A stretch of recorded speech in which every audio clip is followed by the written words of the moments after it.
অনেকে তো চাকরি বাকরি করে হতাশায় ভুগতেছে, তাদের কি বলবে? যারা হতাশায় ভুগতেছে তাদের কাছে একটাই থাকবে, চেষ্টা করতে হবে ছোটোখাটোভাবে যে কোনো বিজনেস শুরু করার। মানে লেখাপড়া আপনারা করুন নিজে চলার জন্য, কিন্তু যে কোনো ব্যবসা করুন, সেটা যেরকমই হোক, তাই তো? অ্যাটলিস্ট 10 বছর পরে কি আফসোস যাতে না হয় আমি কেন এটা প্রথমে শুরু করিনি। Right right. তো প্রিয় দর্শক, আপনারা দেখতে পাচ্ছেন এই সেই আপু যে আচ্ছা আপু, ইদানিং দেখা যাচ্ছে যে সব জায়গায় ফুটপাতে এখন একটা ট্রেডিশন হয়ে দাঁড়িয়েছে, সবাই শুধু ফুটপাতে ব্যবসা করতেছে এবং ভাইরাল হচ্ছে। আসলে কি ভাইরাল হওয়ার কারণে কি দামটা কি বৃদ্ধি পাচ্ছে, নাকি এটার কমন দামটা কেমন মনে হয়? আসলে আমার বিজনেসের বয়স 11 মাস হয়ে গিয়েছে।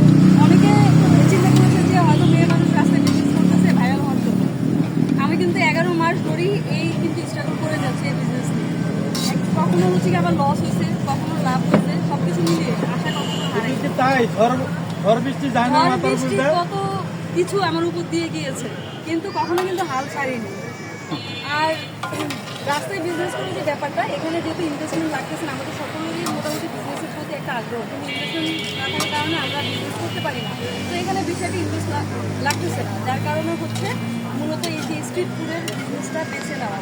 আর ভাইরালের যে ব্যাপারটা, সেটা হচ্ছে আমার এখন পর্যন্ত এই যে গরমের সময়ও আমার কাস্টমার আছে, আমার প্রচুর পরিমাণে রিপিট কাস্টমার। এখানে ভাইরালের ব্যাপার কোনো কিছুই না, দিন শেষে হচ্ছে আমি কাস্টমারদের কীভাবে খাবার খাওয়াচ্ছি, কী কোয়ালিটির খাবার খাওয়াচ্ছি, ওইটা হচ্ছে ম্যাটার। তো মেয়ে মানুষ যে ফুটপাতে ব্যবসা করছে, আসলে কি কি ধরনের প্রবলেমে পড়তে হয়? মেয়ে মানুষের ফুটপাতে বিজনেস করার প্রবলেম হচ্ছে একটাই, যে বিভিন্ন ধরনের হচ্ছে মানুষের কথা বলে, যেমন আমি নিজেও অনেক ধরনের কথা শুনে